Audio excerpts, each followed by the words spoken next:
Alright, the good nerve of Shabbos, everyone. I already am uploading one Maharal video, but let's do another one. Why not? So here we are, Leviticus chapter 2, verse 13. V'chol korban minchascha b'melach timloch v'loi tashbis melach bris Elohecha me'al minchasecha al kol korboncha takriv melach. And every sacrifice of your meal offerings should be salted with salt, and you should not cease to have the salt of the covenant of thy God from upon your meal offerings. With all of your sacrifices, you should offer salt. That is what the Pasuk says there, Leviticus 2:13. So let's see what Rashi says. So melach bris, right? What does it mean? Salt of the covenant. Shabris krusa la melach, misheshes yemei gracious. There was a covenant made with salt from the 6 days of creation. Shehuvtechu amayim hatachtonim likoriv b'mizbeach b'melach v'nisuch hamayim b'chag. So the lower waters made a promise to be offered on the altar with the salt and with the water libations offered on the Feast of Tabernacles. So the Heilige Zayda Maharal explains what Rashi is trying to express here. The melach Eino rak mayim krushim. In accordance with the Ra'am, or the Ra'am, who the Heilige Zayda Maharal often criticized,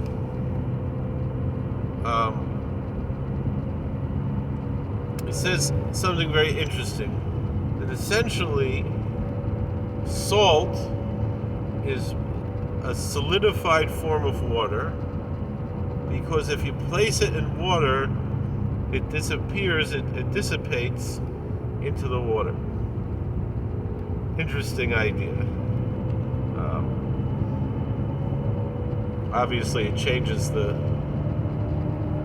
compound of the water, though. Not exactly a compound, but it's dissipated in the water, right? Nisuch hamayim. And then the other time the water is offered is on the Feast of Tabernacles. On Sukkot, we have the water libation, the Nisuch hamayim. Now, Nisuch hamayim shalayik shalacha im b'shvil sheftiach hamayim.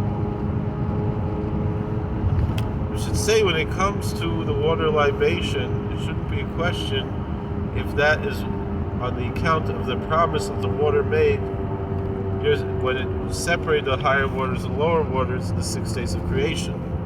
It seemed that water is something that is more appropriate to be offered on the altar and not the salt. The hanami him atzmum oilim al mizbeach b'nisuch hamayim. That's why I'm mentioning, because we know salt really isn't water. There's salt mines that are nowhere near oceans.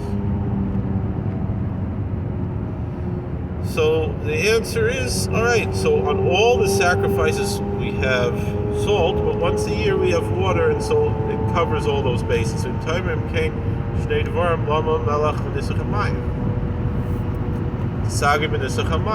the question comes, why do you need both? Why isn't it enough just to have the water libation and not to have the salt? Shehu yoiser adif. That's more what you're thinking about.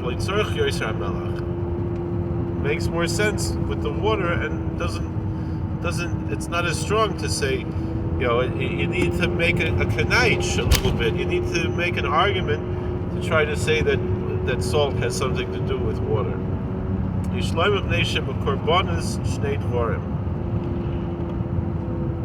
The answer is that there are two things that are involved with the sacrifices. Machal, k'may basar. One is food, meaning the meat that's offered, the animal sacrifices.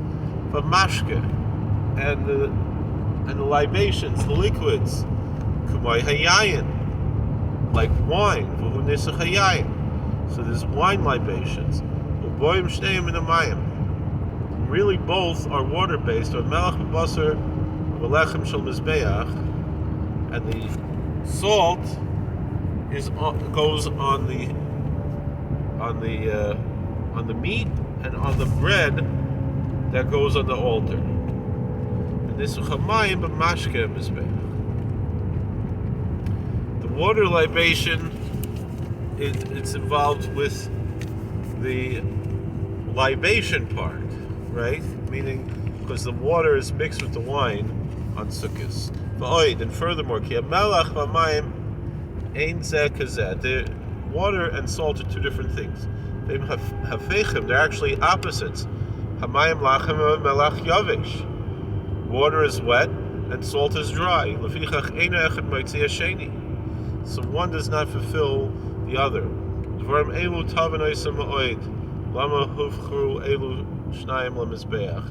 And these things, you understand them very well, why they were chosen to be placed on the altar, because of their importance, how basic they are.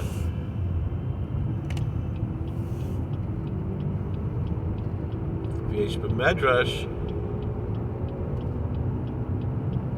Alright. Hazeh Davern Alam Ma'od. So the Maharal says there's a very big secret hidden here in this homily, in this midrash.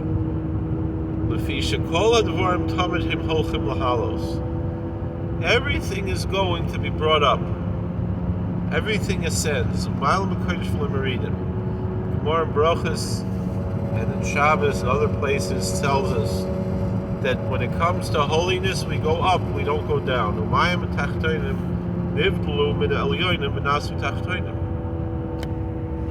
We have a problem there. In creation, the lower waters were separated from the upper waters. Meaning they were originally up in heaven, and they were brought down to earth. This is the opposite of the way that things evolve and improve and go higher and better in the natural form of things. Because everything goes to go higher and better and improve. It's interesting that the Maharal says this when Newton told us the opposite. The nature is entropy. And it's natural for things to deteriorate, not to improve. It's a kasha. Lefichach, and therefore, they didn't become separated. The lower waters refused to separate from the upper waters until God promised them that they'll be offered on the altar. That would be what would elevate them.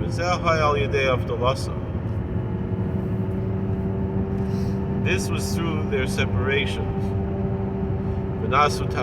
So they came down below, but only with the promise that they be sent back up. Because we already explained that this attribute is something we find concerning God.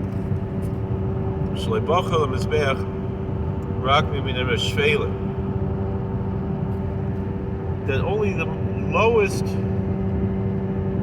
forms are offered on the altar.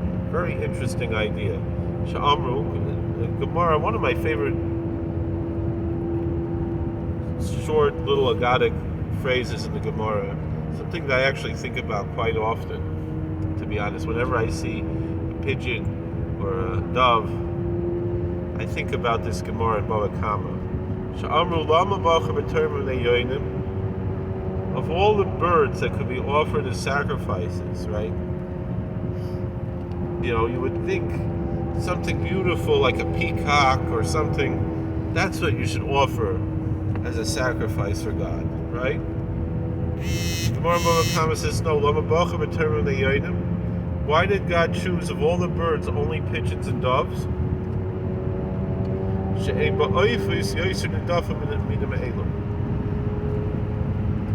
there are no birds that are more pursued, hunted, persecuted than these.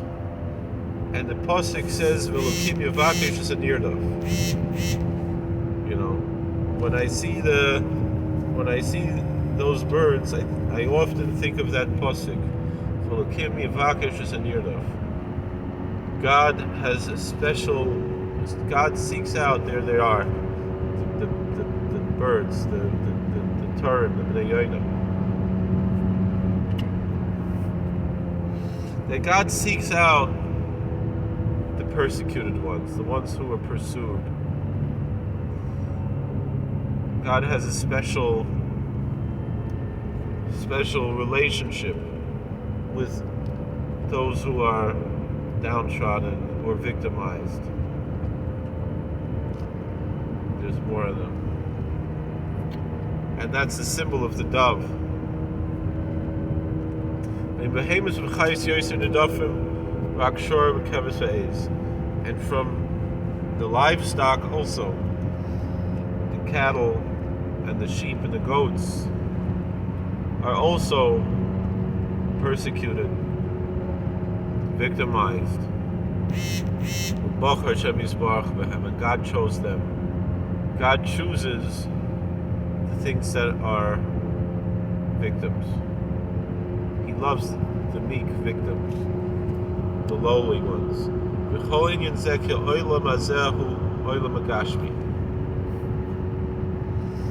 So what is the representation of this archetype of picking only these animals to be sacrifices? And it's because this is a physical, material world. We're living in a material world.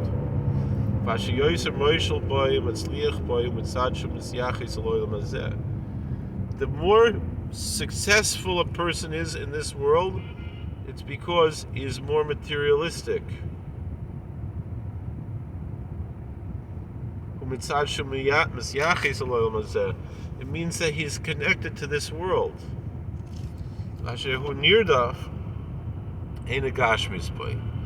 But the victim, the one who's persecuted, he doesn't have the materialism.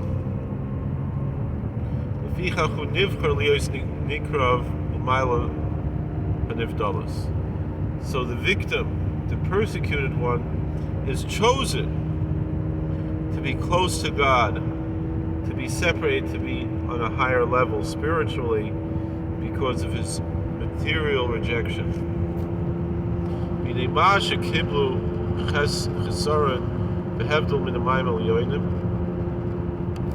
So that which God accepted this separation, the higher waters from the lower waters, and meaning that the lower waters accepted this mission from God instead of being up high, rather to be here down on earth to serve this purpose, and to go, where does water, if you have a mountain, a hill, the water flows down the hill, it goes down, down, down. Because of their humility, they're worthy to be offered on the altar.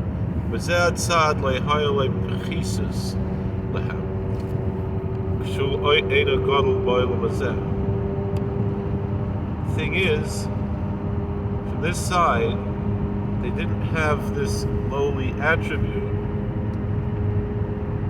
when it was not great in this world. Klal Dover, the general concept of this idea here is Kimiyut HaMetzias Shel Olam Hazeh Moral Shukarav Elanivdol. The lesser something is in this world, the closer it is to be separated for something holy. If this thing wasn't the case, then the waters would not have accepted this mission of being separated from the higher waters to become the lower waters. Unless this was the case of how it is.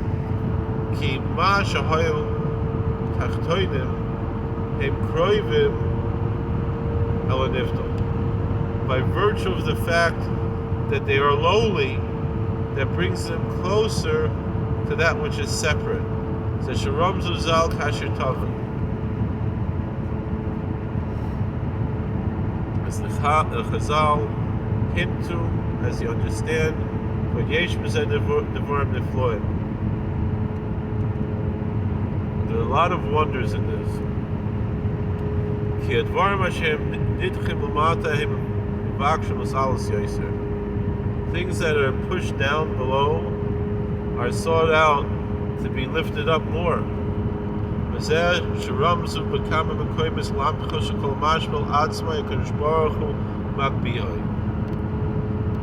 This is what is hinted to in many places, that every place where a person lowers himself, humbles himself, God lifts him up.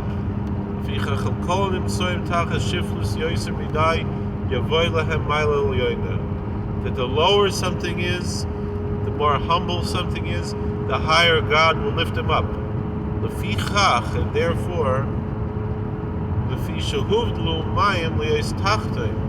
since the water accepted this mission, and the lower waters accepted to come below,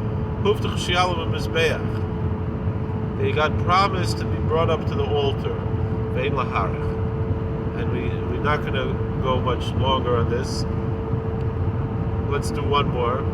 The Melach Bris, the salt covenant, Zaloilus Behema, it goes on the burnt offering of the beasts, of the cattle. The Mincha Kvar Ksiv. It's already written that the meal offering would receive the salt. We hit that by dipping our bread in salt when we eat bread. And we remind ourselves that whenever we eat, it's a sacred occasion. That's the case. So this clause of the verse comes to add the burnt offering of the cattle. Thank you for watching. God bless. Please like, share, and subscribe, comment. And we're very happy that we got to learn together. I wish you a very good Chodesh Nisan, a Chodesh Mekifus Bayeshiyas. We should all be Zoiche to a lichtige Chodesh Nisan, a Zisen Pesach, all good things in the world. Thank you for watching. God bless. Please like, share, subscribe, comment. We'll see you later.